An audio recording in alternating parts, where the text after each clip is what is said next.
Hello everyone, welcome my channel Nisha edu maths. Students, आज हमारा next topic है factorisation. आज हम फैक्टर बनाने सीखेंगे।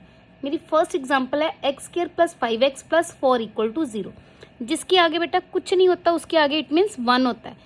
1 को हम 4 के साथ क्या करेंगे, मल्टीप्लाई। 4 1 ज़ा 4। मल्टीप्लाई करने पे हमारे पास 4 आना चाहिए, प्लस या माइनस करने पे 5 आना चाहिए। कौन से फैक्टर बनेंगे? फर्स्ट टर्म भी एज इट इज लिखते हैं हम, लास्ट टर्म भी एज इट इज, सिर्फ जो मिडल टर्म है उसको ब्रेक करते हैं हम। कैसे बनेंगे? 4 1 ज़ा 4, 4 1 ज़ा 4, 4 और 1 5 भी हो गया। 4 1 ज़ा 4, मल्टीप्लाई करने पे 4 भी आ गया, प्लस माइनस करने पे बेटा हमारा 5 भी आ गया। अब इन दोनों में से कॉमन निकालते हैं और इन दोनों में से फर्स्ट दोनों में से कॉमन x आ रहा है, x प्लस 1 हो गया। इन दोनों में से 4 कॉमन आ रहा है, ये x प्लस 1 इक्वल टू 0। बेटा ये वाली और ये वाली टर्म अगर इक्वल आ रही है, सेम आ रही है, इट मीन्स आपके फैक्टर ठीक बने हैं।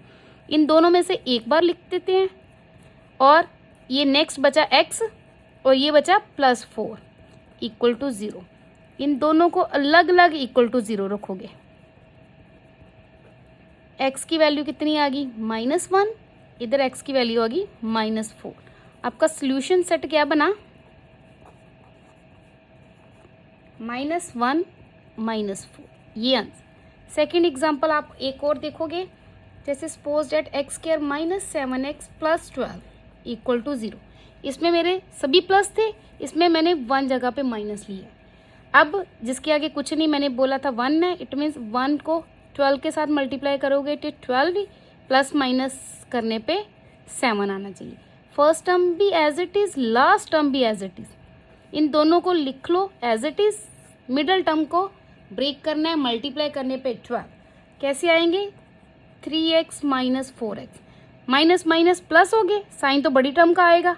3 और 4 7 भी हो गए, 3 4 ज़ा 12 भी हो गए। इन दोनों में से कॉमन, इन दोनों में से कॉमन, इनमें से x कॉमन है, x -3।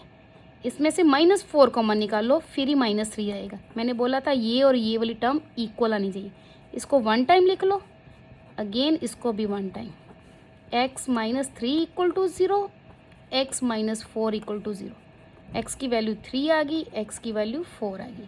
सोल्यूशन सेट क्या बन गया हमारा? 3 और 4। Next one more example, x square plus 3x minus 10 equal 0। इधर माइनस लिया था, अब मैंने इधर माइनस ले लिया। 10 को 1 के साथ मल्टीप्लाई करेंगे तो 10, मल्टीप्लाई करने पे 10 प्लस माइनस करने पे 3।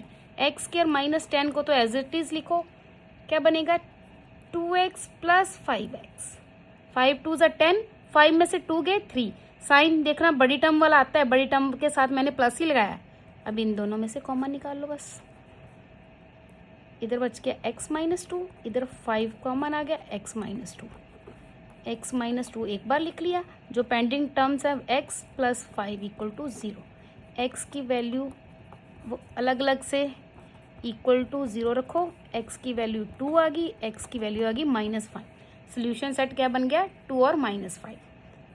वन मोर एग्जाम्पल, अगर फर्स्ट टर्म पे कोई डिजिट आ जाए, 2x स्क्वायर -x -21। अब मैंने दोनों जगह माइनस ले लिया। मैंने बोला था इन दोनों को हमने मल्टीप्लाई करना है।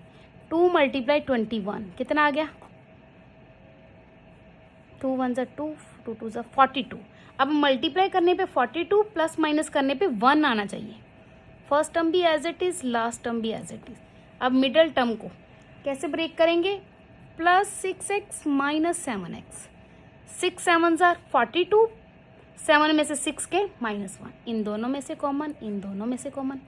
2 कॉमन ले लिया, 2 3 ज़ा 6, इनमें से 7 कॉमन ले लो, 7 3 ज़ा 21। दोनों फिर अगेन सेम आ गए।